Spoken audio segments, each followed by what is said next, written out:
को लागू कर दिया गया है। ग्रैप 3 के अंदर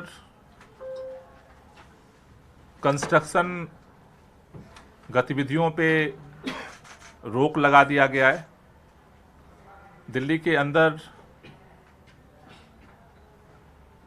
व्हीकल पोल्यूशन को कंट्रोल करने के लिए मेजर लिए जा रहे हैं।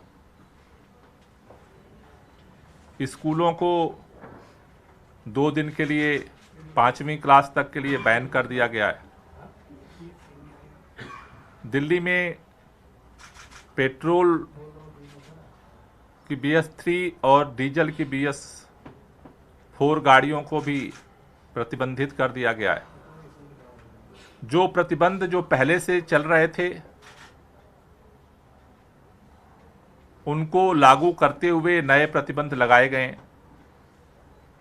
इन सभी निर्णयों को जमीन पे लागू करने के लिए अभी हमने संबंधित विभाग के अधिकारियों के साथ अभी बैठक की और उसके लिए निर्देश दिए हैं, क्योंकि कई जगह से हमें ये शिकायत मिल रही थी कि सर्कुलर जारी हो रहे हैं, निर्देश जारी हो रहे हैं, पॉलिसी बन रही है, लेकिन जमीन पे उस तरह से ग्राउंड पे टीमें एक्टिव नहीं हो रही हैं जिसकी जरूरत है।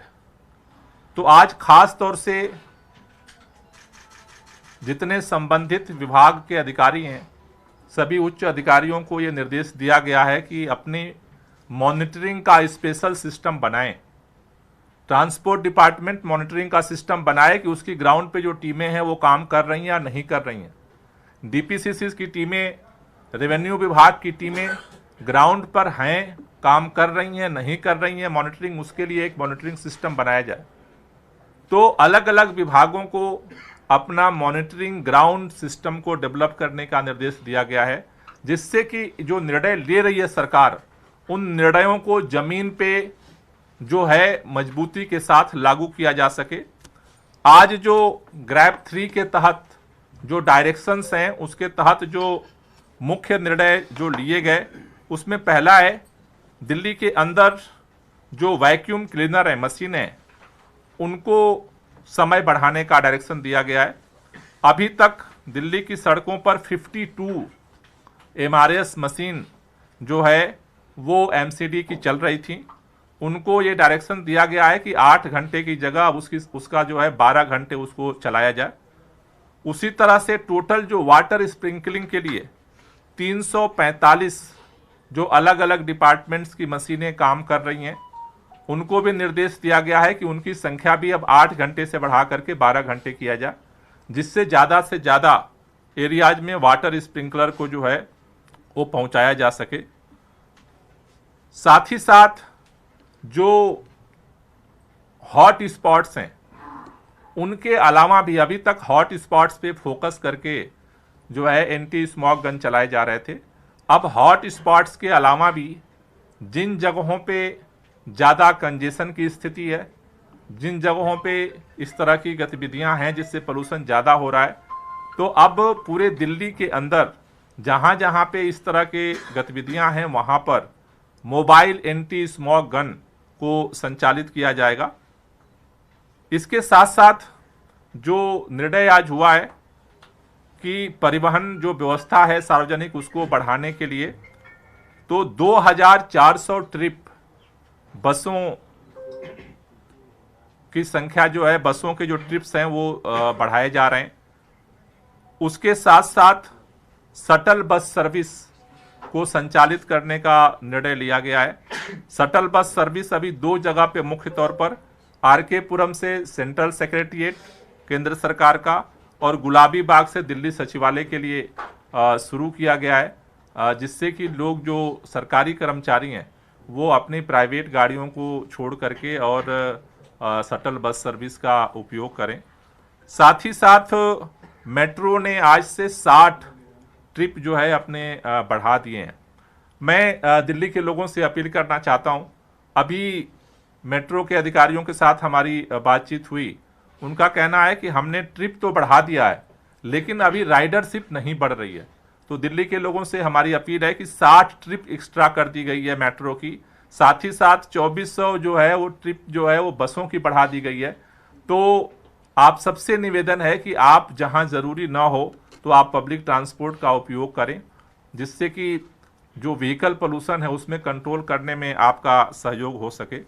उसी तरह से जो कंस्ट्रक्शन पे जो बैन लगा है उसमें कुछ गतिविधियों को जो है उनको छूट दी गई है। जिन लोगों को छूट दी गई है उसमें रेलवे सेवाएं, रेलवे स्टेशन की परियोजनाएं, मेट्रो रेल सेवाएं, स्टेशनों की परियोजनाएं, हवाई अड्डे, अंतर्राज्यीय बस टर्मिनल, राष्ट्रीय सुरक्षा, राष्ट्रीय संबंधित गतिविधियां, राष्ट्रीय महत्व की परियोजनाएं, अस्पताल, स्वास्थ्य देखभाल सुविधाएं, लीनियर सार्वजनिक परियोजनाएं जैसे राजमार्ग, सड़कें, फ्लाईओवर, ओवरब्रिज, पावर ट्रांसमिशन, वितरण, पाइपलाइन आदि, स्वच्छता परियोजनाएं जैसे सीवेज ट्रीटमेंट प्लांट और जल आपूर्ति परियोजनाएं, उपरोक्त श्रेणी के लिए विशिष्ट एवं पूरक सहायक गतिविधियों की जो परियोजनाएं हैं उनको जो है इसमें छूट दी गई है। लेकिन आज बैठक में निर्णय लिया गया है कि जिन गतिविधियों को छूट दी गई है वहां पर इन सभी एजेंसियों को जो काम कर रही हैं उन एजेंसियों को डस्ट मेजर्स के जो 14 सूत्रीय नॉर्म हैं उन्हें फॉलो करना होगा, स्ट्रिक्टली फॉलो करना होगा जिनको छूट दी जा रही है। अगर वो फॉलो नहीं करते हैं तो फिर उन पे पेनाल्टी लगाई जाएगी। जो काम जारी है उनको भी सभी मेजर्स को फॉलो करना होगा। जिन जिन गतिविधियों के मैंने अभी जो है वो आपके सामने जो हमने बताया उन सभी जगहों पे भी इनको डस्ट मेजर फॉलो करना होगा। इन डीपीसीसी और एसडीएम्स जो हैं इसकी मॉनिटरिंग करेंगे और अगर वहाँ पे उल्लंघन पाया जाता है तो फिर वहाँ पे कार्रवाई की जाएगी। नंबर 2, जो जिन कार्यों को बंद किया जा रहा है उसमें बोरिंग, ड्रिलिंग कार्यों सहित खुदाई और भराई के लिए मिट्टी का काम पर रोक लगाई जा रही है। निर्माण और बिल्डिंग संचालन सहित सभी संरचनात्मक निर्माण कार्यों पर रोक लगाई जा रही है। विध्वंस कार्य पर रोक लगाई जा रही है। परियोजना स्थलों के भीतर या बाहर कहीं भी निर्माण संबंधी सामग्री की लोडिंग और अनलोडिंग पर रोक लगाई जा रही है।